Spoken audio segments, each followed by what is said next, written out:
how many days, impressions, clicks without orders do you give new keywords before the decreasing spend or pausing them? It is dependent on a couple of things. One is just the amount of clicks that you need on average to have statistical significance for that product. An example here would be at a 10% conversion rate, I need 10 clicks on average. So 10 clicks, pretty statistically significant. At 10 to 15 clicks, relatively certain, right? Because I'm giving it that variable and maybe it's slightly below our average conversion rate. If I hit like, say 12, 15, I'm like, well, I don't think this is going to convert and get rid of it. This becomes insanely difficult when you have very low conversion rates. So I know a lot of people talk about average conversion rates on Amazon, like average is about 10%. 10% is very low conversion rates for supplements. And 10% is very high for things like clothing or some decor items, where conversion rates can be between 2 and 5% sometimes in clothing. It's very, very low.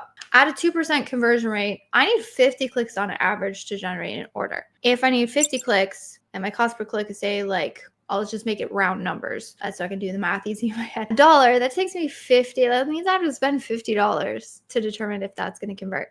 So I would say there's two ways. In an ideal world, we're looking only at statistically significant data, and we can say I need 50 clicks to be statistically certain.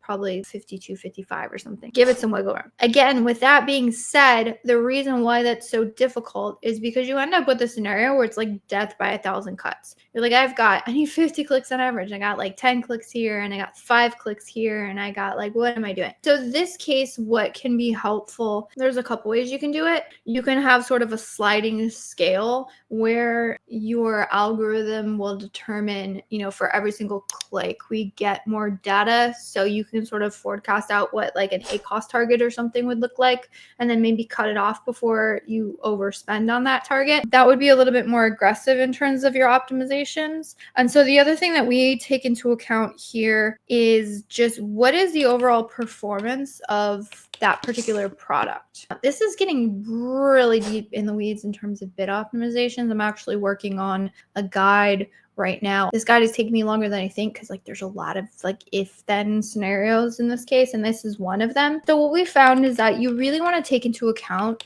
the overall performance of the account and what you can sustain. So an example of this would be a product with very low conversion rates. The account's very healthy. Now, very healthy is going to be more from a total ACoS perspective than an ACoS perspective. But I'm going to say, okay, so my account's really healthy. I can sustain all of these clicks right now on all of these keywords. I can sustain all of this task because that's essentially what it is. It's testing budgets. I can sustain all this testing budget because overall account performance is really healthy. If you have an account where it's not healthy, and you have really high total ACoS, and the objectives are to bring it down, and the reason why it's unhealthy is more due to ad spend than lack of market share, then I want to be very restrictive with the tests that I'm running. And so in these cases, what you can do is you can kind of work backwards from the things that you have most statistical significance on, meaning say I have a keyword with 25 clicks, I'm much closer to figuring out if that works versus a keyword that only has 1 click on it,